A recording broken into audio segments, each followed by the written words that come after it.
प्रहलाद जी पिता हिरण्यकश्यप द्वारा तिरस्कारित भाग 2। राधे कृष्ण वीवर, हम उम्मीद करते हैं आप जहाँ होंगे स्वस्थ होंगे। आइए, पहली भाग तो आपने पढ़ लिया है, हम लोग सेकंड भाग को पढ़ते हैं।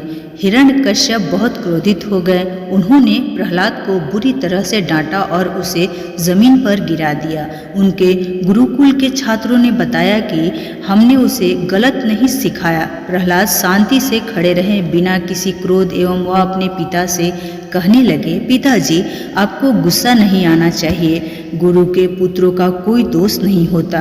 वे लोग जो अपने घर और परिवार के मोह में फंसे रहते हैं, जिनकी बुद्धि प्रवृत्त हो गए, वे विषयों को खाने के समान नरक में ले जाने वाले होते हैं। ये विषय वस्तुओं को बार बार उपभोग करके उनमें लगे रहते हैं।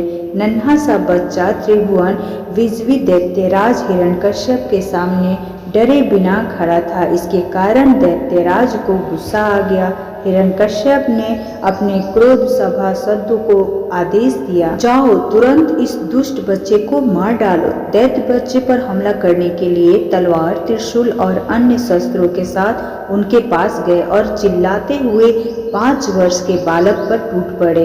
पर प्रहलाद निर्भय खड़े थे। उन्हें सब जगह उनके दयालु प्रभु ही दिखाई दे रहे थे। उन्हें किसी पर भी डर नहीं था। असुरों ने बड़े ताकतवर अस्त्र शस्त्र से बार बार हमला किया, लेकिन प्रहलाद को खरोच तक नहीं आई। उसने शरीर को छूते ही हथियार टुकड़े टुकड़े हो जाते थे।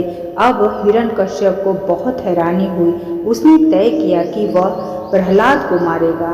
वह कई तरह के उपाय करेगा। एक बार हाथी के सामने प्रहलाद को डाल दिया, लेकिन हाथी ने प्रहलाद को प्यार से उठा दिया और अपने सिर पर बैठा लिया। फिर उसे एक कोठरी में बंद कर दिया गया और वहां भयंकर सर्प को छोड़ दिया गया। लेकिन ये सर्प प्रहलाद के पास पहुंचकर केंचुओं की तरह सीधे हो गए। जब जंगली सिंह उसके सामने खड़ा हो गया तो वह पालतू कुत्ते की तरह चिल्लाते हुए प्रहलाद के पास बैठ गए। हिरण्यकश्यप ने उसे खाने के लिए विष दिया, लेकिन उसके पास कोई प्रभाव नहीं हुआ। विष उनके पेट में चलकर अमृत बन गया।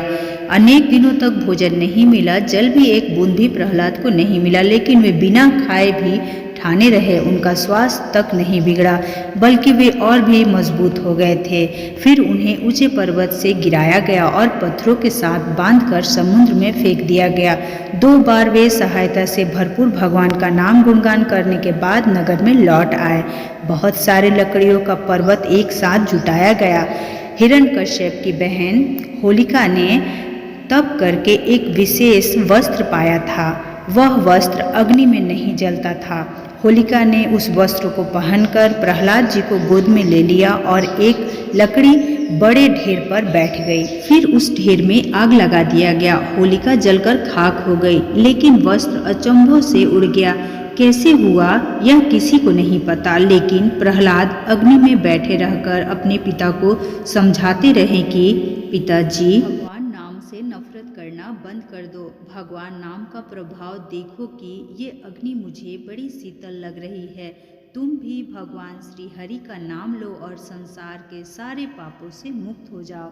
राक्षस राज हिरण्यकश्यप के कई राक्षसों ने माया के साथ प्रयोग किए, लेकिन प्रहलाद के सामने माया की एक न चली। जैसे कि वे आंखें ऊपर उठाते हैं, मायावी दृश्य स्वयं ही गायब हो जाती हैं। एक बार दैत्यराज को डर लगने लगा कि कहीं उसकी मृत्यु का कारण न बन जाए, क्योंकि वह अपने दयामय प्रभु को सब जगह प्रत्यक्ष देख सकता था और उनकी तनिक सी भी हानि को वो प्रभु से कैसे रोक सकता। इसके बाद दैत्यराज ने प्रहलाद को फिर से गुरु के पास भेज दिया और उनकी आशा की कि गुरुपुत्र के शिक्षा और संग के प्रभाव से प्रहलाद सुधर जाएंगे।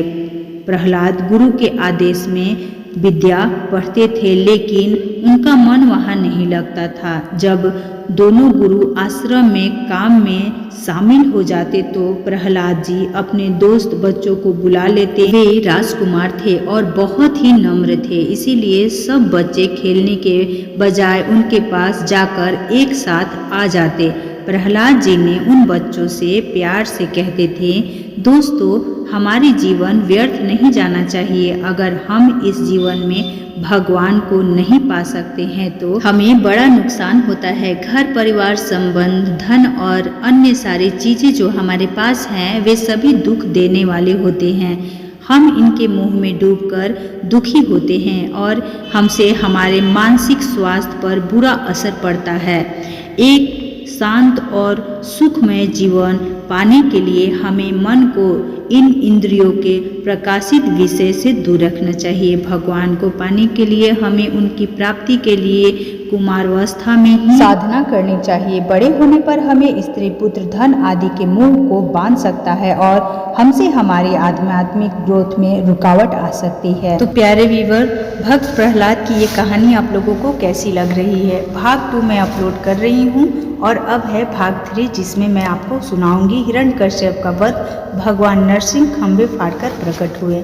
चलिए मिलते हैं भाग 3 में। उम्मीद करते हैं इस वीडियो को ज़्यादा लोगों में शेयर करिएगा। धन्यवाद।